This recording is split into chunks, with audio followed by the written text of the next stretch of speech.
बिस्मिल्लाहिर्रहमानिर्रहीम, अस्सलाम वालेकुम। मैं हूं करामत मुगल और मेरे साथ हैं ईसा नकवी। नकवी साहब, एक ऐसे वक्त में जब इंटरनेशनल मीडिया की रिपोर्टिंग नहीं रुक रही, पाकिस्तान के इलेक्शन प्रोसेस पर उंगलियां उठाई जा रही हैं, पीटीआई ने लोकल और इंटरनेशनल मीडिया को बुलाकर एक प्रेस कॉन्फ्रेंस की है और धांधली के सबूत उनके सामने रखे हैं।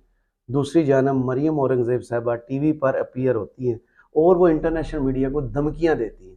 इससे क्या मामला सुलझ जाएगा? इंटरनेशनल मीडिया रिपोर्टिंग से रुक जाए? देखिए, अब मामला जो है ना वो सिर्फ इंटरनेशनल मीडिया का नहीं है। हम्म। आपको पता है कि कितना मुश्किल होता है डिप्लोमेसी में कि कोई और मुल्क किसी और मुल्क के दाखिली मामले में सफारती सतह पर पोजीशन ले। सही। They have to realise the gravity of the situation.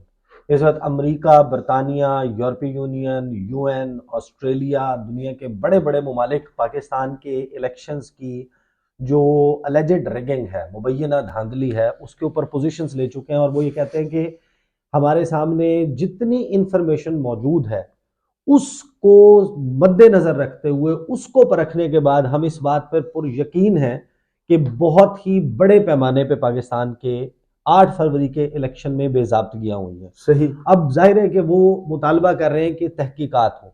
Noon league जिस साइड ऑफ स्टोरी के साथ आ रही है, देखें, इन्होंने हमेशा पाकिस्तानियों को और इंटरनेशनल कम्युनिटी को बेवकूफ़ बनाया।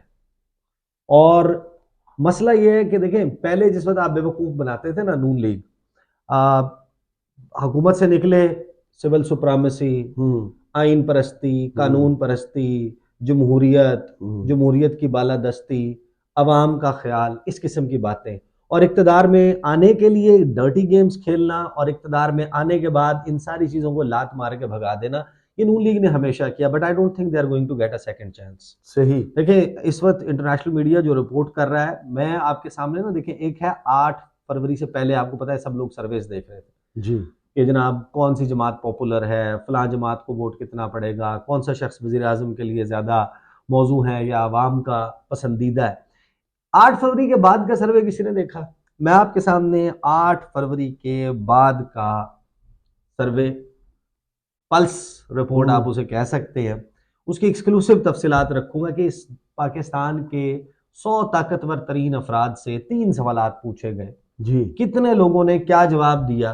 तो ये नून लीग जो है ना, इसकी सीवी में, इसका जो रिज्यूमे है, इसका जो करिकुलम वटाए है, उसमें अब ये मुस्तनद तौर के ऊपर लिखा गया है। ये इलेक्शन में जो कुछ हुआ है ना, ये किस तरीके से हुआ है, इसकी जुजियात अब आपके सामने आ रही है। सही। जो इंटरनेशनल मीडिया रिपोर्ट कर रहा है, वो सर्वे में क्या सवाल हुआ और किन लोगों से, बड़ा इंटरेस्टिंग सर्वे है। उसमें आने से पहले देखें, पहले और ये अपनी टाइप का वायद होगा जो 100 असर पुरअसर तरीन लोगों का है। हाँ, अब क्योंकि हमने आम लोगों का ही सुना है, रिसर्च मेथोडोलॉजी में यही सुना है हमेशा।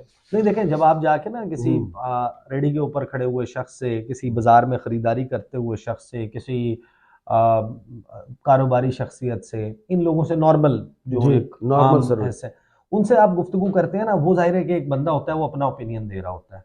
I am not talking about एक आम बंदा, मैं उन लोगों की बात कर रहा हूं जो इस मुल्क के सबसे वेल इन्फॉर्म्ड, सबसे ज़हीन, सबसे ताकतवर और सबसे वेल कनेक्टेड लोग हैं। सही।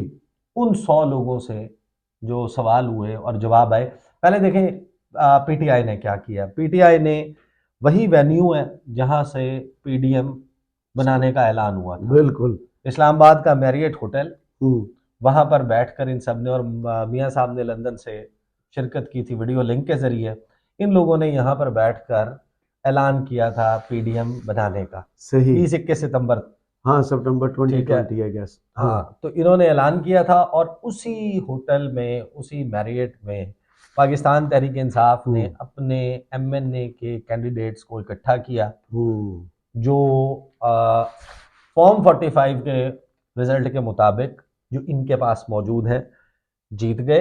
लेकिन फॉर्म 47 पे मुस्लिम लीग नून के या उससे भी नीचे काफ लीग या ज़िया लीग के लोगों को एमएनए डिक्लेयर कर दिया गया, विनर डिक्लेयर कर दिया गया। तहरीक इंसाफ ने क्या मुकदमा रखा है सामने, उन्होंने, अब मैं खबर आपके सामने क्विकली पढ़ देता हूं, और जो जवाब में मरियम औरंगजेब और अता ताड़त ने प्रेस कॉन्फ्रेंस की और ये कहा कि हम भी कोई वाइट पेपर ला रहे हैं। धांधली हमेशा होती है, लेकिन इस वक्त धांधला हुआ पाकिस्तान तहरीक इंसाफ। पाकिस्तान तहरीक इंसाफ ने कहा है कि पाकिस्तान में कभी भी धांधली के बगैर इलेक्शंस नहीं हुए। इस इलेक्शन में 1.25 मिलियन वोट हमें सिर्फ कराची से मिला। कौमी असम्बली में 3 बजे तक हमारी नशिस्तें 154 थी। केपी से हम 42 सीटों पर जीते। इलेक्शन कमीशन ने 32 पर कामयाब करार दिया। धांधली हमेशा होती है, लेकिन इस वक्त धांधला हुआ। उन्होंने जो ग्रैंड प्रेस कॉन्फ्रेंस की ना, उसमें शानदाना गुलजार ने कहा कि कई पोलिंग स्टेशन से हमारे पोलिंग एजेंट्स को निकाल दिया गया। सिमाबिया ताहिर ने कहा कि आज के आदाद शुमार से हमारी कानूनी टीम को भी काफ़ी मुआवनत मिलेगी। ये जो उन्होंने आदाद शुमार सामने रखे। NA 130 लाहौर से रात तक डॉक्टर यास्मीन राशिद लीड कर रही थी। अगले दिन NA 130 से नवाज शरीफ की कामयाबी सामने आई। NA 47 में शोएब शाहीन के साथ भी धांधली की गई। रेहाना डार को रात को जो लीड कर रही थी, सुबह उनकी लीड ख्वाजा आसिफ को दे दी गई। सलमान अकरम राजा ने प्रेस कॉन्फ्रेंस के दौरान उन्होंने कहा कि पोलिंग स्टेशन से लेकर RO ऑफिस आने तक धांधली की मिसाल बनाई गई। फॉर्म 45 के मुताबिक जो नताइज आने थे उनको तब्दील किया गया। जो आवाम ने वोट दिया था रात के अंधेरे में तब्दील कर दिया गया। इलेक्शन के लिए आज़ाद उम्मीदवारों को मुहिम चलाने की इजाज़त नहीं दी गई। सलमान अकरम राजा का कहना था कि इलेक्शन से कबल पार्टी का निशान लेकर आवाम को मुश्किल में डाला गया। आवाम ने इसके बावजूद तमाम निशानात याद रखे और वोट कास्ट किया। रेहाना डार ने कहा मैं दोबारा भी इलेक्शन के लिए तैयार हूँ। हमारे ऊपर तशद्दुद हुआ, हमारे खिलाफ ये कार्रवाई हुई, वो कार्रवाई हुई, लेकिन मैं घरेलू खातून हूँ। ख्वाजा आसिफ ने जो मुजालिम करवाए, मैं डट गई। ख्वाजा आसिफ मैं दोबारा इलेक्शन लड़ने के लिए तैयार हूँ उस हल्के में। अच्छा, अयाज अमीर ने कहा कि जो तमाम प्रिजाइडिंग अफसरान है उनसे बैग लिए ही नहीं गए। उन्होंने कहा कि RO ऑफिस को पुलिस और इंतजामिया ने सील कर दिया। मेरे पास तमाम फॉर्म 45 मौजूद हैं अपने हल्के के। मैंने 1,55,000 वोट लिए हैं। जब नताइज का ऐलान रुक गया तो तमाम प्रिजाइडिंग अफसरान से बैग लिए ही नहीं गए। वो सब वोट के बैग अपने साथ लेकर खड़े रहे, उनसे किसी ने नहीं लिए। चकवाल में शाम 4 बजे पुलिस की जानिब से RO ऑफिस को बंद कर दिया गया। RO ऑफिस को बंद करके किसी भी PTI एजेंट को अंदर जाने की इजाजत नहीं दी गई। अयाज अमीर ने भी वो सारा सामना रखा मामला। जो खुरम शेर जमान है उन्होंने कराची का सारा मामला सामने रखा। फिर शौकत बसरा, उन्होंने मेरे साथ भी एक वीडियो की थी, उसमें मैंने खुद उनके फॉर्म 45 की कॉपीज देखी हैं। अच्छा, अब ये फॉर्म 45 से ये जो सबूत हैं पाकिस्तान तहरीक इंसाफ के, ये कोई इतना मुश्किल काम नहीं है। देखिए, form 45 election commission of Pakistan, हुकूमत पाकिस्तान की दस्तावेज है। उसके ऊपर कुछ लोगों के सिग्नेचर्स मौजूद हैं और ये नहीं है कि सिर्फ PTI के बंदे का सिग्नेचर मौजूद है। उस पर जो दीगर पोलिंग एजेंट्स वहां पर बैठे हुए हैं उनके सिग्नेचर्स भी हैं। हर पार्टी का बंदा जो इलेक्शन लड़ रहा था। अब अभी तक जो तफसील सामने आ रही है उसमें जमात इस्लामी है, TLP है और बहुत सारे लोग हैं जो नून लीग के अंदर से भी, हाँ, जो इस वक्त वेरीफाई कर रहे हैं कि PTI का कैंडिडेट जो फॉर्म 45 दिखा रहा है ये दुरुस्त 45 है। हमारे पास भी यही है और हमारे वाले और इनके वाले जो फॉर्म 45 है उसके मुताबिक जो नतीजा है उसमें नून लीग के कैंडिडेट जो फॉर्म 45 पे हार गया था उसको फॉर्म 47 के ऊपर विनर डिक्लेयर किया गया है और ये गलत आदाद शुमार पेश कर रही है मुस्लिम लीग नून।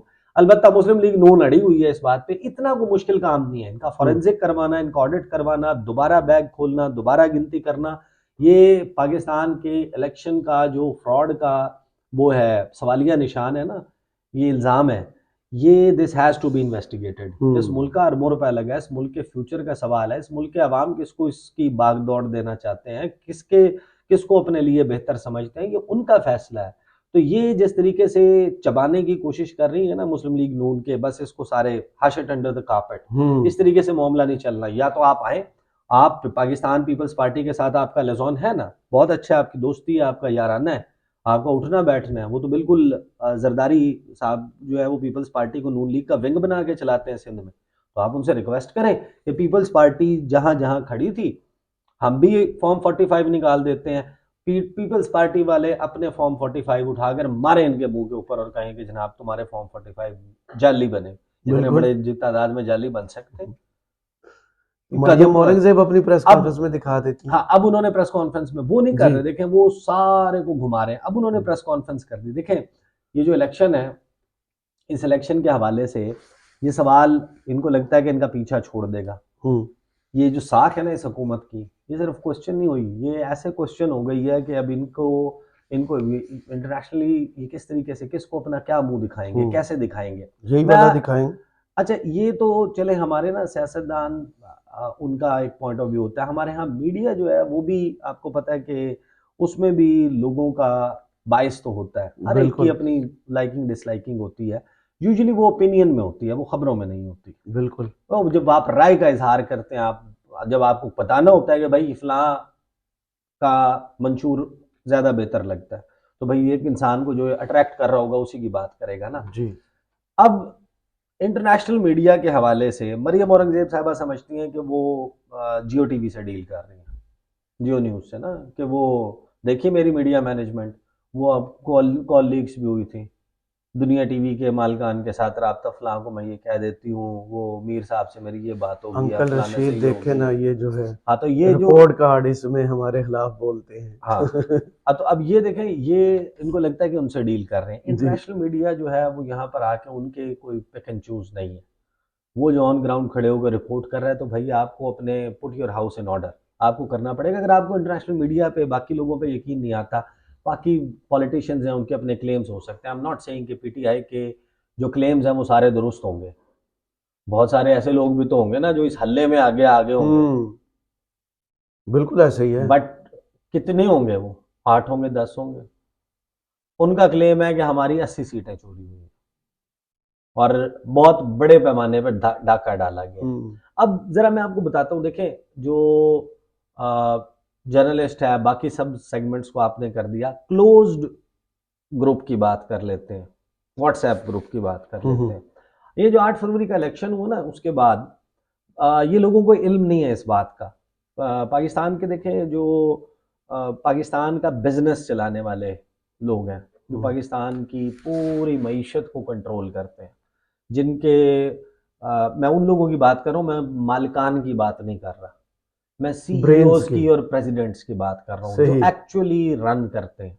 सही। मैं इस वक्त पाकिस्तान में जितने बैंक्स मौजूद हैं उनके मैं प्रेसिडेंट्स की बात कर रहा हूँ, जो मल्टीनेशनल कंपनीज हैं मैं उनके सीईओज की बात कर रहा हूँ, जो पाकिस्तान की सबसे बड़ी आईटी की फर्म्स हैं मैं उनके सीईओज की बात कर रहा हूँ या प्रेसिडेंट्स की बात कर रहा हूँ। वो लोग जो इस मुल्क में आर्मी के साथ, अदलिया के साथ, सियासतदानों के साथ, हुकूमत में बैठे हुए लोगों के साथ, बिजनेसमैनों के साथ। ब्यूरोक्रेसी के साथ, हम्म। मीडिया के साथ सबसे वेल कनेक्टेड और वेल इन्फॉर्म्ड है, सही।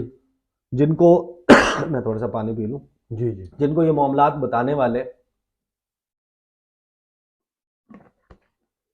ये तमाम लोग मौजूद हैं। हम्म। क्लब ऑफ 100 जी।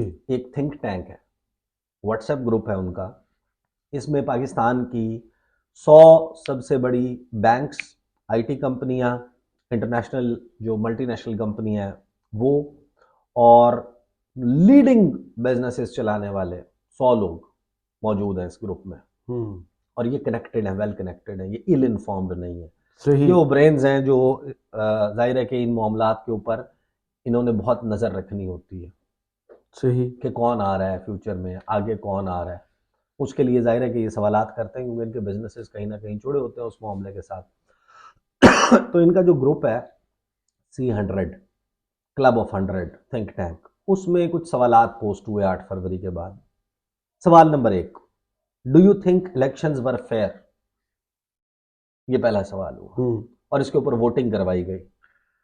100 लोगों में से 65 लोगों ने वोट डाला इस पर। सही।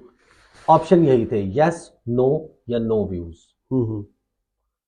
65 में से 8 लोगों ने कहा हम्म। कि उनकी कोई राय नहीं है इसके ऊपर, सही। कि इलेक्शन फेयर थे, फेयर एंड फ्री थे, साफ शफाफ थे इलेक्शंस या नहीं थे। तो 8 लोगों ने कहा कि हमारी कोई राय नहीं है इसके ऊपर। बाबू अंदाजा लगाएं, हम्म। 65 में से 100 के ग्रुप में जब ये सवाल पोस्ट किया गया, 2 लोग हैं जिन्होंने कहा कि हाँ इलेक्शंस फ्री थे, फ्री एंड फेयर थे। उनकी कोई अपनी जाती पसंद होगी। नहीं, पढ़ लिख के भी 55 असर नहीं हुआ। लोगों ने, 55 people of the most influential hmm. People in this country, hmm. उन्होंने कहा कि इलेक्शंस फ्री एंड फेयर नहीं थे। ये हम्म। सबसे इन्फॉर्म्ड और वेल कनेक्टेड लोग हैं। तो ये सवाल नंबर 1 था कि इलेक्शन फ्री हुए फेयर हुए या नहीं हुए। सवाल नंबर 2 पे आ जाते हैं। दूसरा सवाल हुआ, who do you think will form the government? PMLN 0, किसी बंदे ने नहीं कहा कि नून लीग हुकूमत बनाएगी। पीपल्स पार्टी 4 लोगों ने कहा कि पीपल्स पार्टी हुकूमत बनाएगी। पीटीआई बैक्ड इंडिपेंडेंस 4 लोगों ने कहा। 3 लोगों ने कहा कि री इलेक्शन की तरफ जाएगा मामला। सही। कोई अदर टेक्नोक्रेट मॉडल आएगा, ये 3 लोगों ने कहा। 57 लोगों ने कहा कि पीडीएम 2.0 आ रही है, 2.0। सही। कि पीडीएम का एक अपग्रेडेड वर्जन, एक और मॉडल आ रहा है। अब आ जाते हैं उस बहुत ही अहम सवाल की तरफ जो डायरेक्टली धांधली से और कितनी नशिस्तों पर धांधली हुई उससे रिलेटेड है। उस पे आपको अंदाजा होगा कि कितना शदीद है मामला और कितना खराब है मामला। मैं ये जरा दोबारा मेरे से क्लोज हो गया, मैं उसको ओपन कर लूँ। आपको अंदाजा होगा कि करामत मुगल साहब पाकिस्तान के वो लोग जो सबसे ज़्यादा इन्फॉर्म्ड हैं, जिनको इस मुल्क में होने वाली डेवलपमेंट्स का फ्रॉम द हॉर्सेस माउथ पता चलता है, उठना बैठना है। ये जिस सर्कल में घूमते हैं, जहाँ पर इनकी पहुंच है, वो बहुत ही वो इन्फॉर्म्ड सर्कल्स हैं। अब आ जाते हैं जनाब उसकी तरफ। ये है जनाब हमारे सामने मौजूद के धांधली हुई कितनी सीटों पे। जब ये सवाल इन लोगों से किया गया कि number of seats you think were wrongly awarded, कि गलत सीट्स अवॉर्ड की गई, इसमें जो सवाल हुआ वो 32 और 8 40 और 41 81 और 4 85, 100 में से 85 लोगों ने इसका जवाब सबसे दिया। ज्यादा इसमें जवाब 85 लोगों ने इस पर बताया कि कितनी सीट्स जो हैं वो रॉन्गली अवॉर्डेड है। उसमें ऑप्शन नंबर 1 था लेस देन 10, कि 10 से कम नशिस्तें हैं जहां पर धांधली हुई और रॉन्गली अवॉर्ड किया गया। 4 लोगों ने कहा कि 10 से कम है। लेस देन 20 0 लोगों ने कहा, किसी ने भी नहीं कहा कि लेस देन 20 है। 30 से कम नशिस्तें जो हैं वो रॉन्गली अवॉर्ड की गई हैं धांधली के जरिए, ये 8 लोगों ने कहा। ये सबसे इंफॉर्म्ड लोग हैं।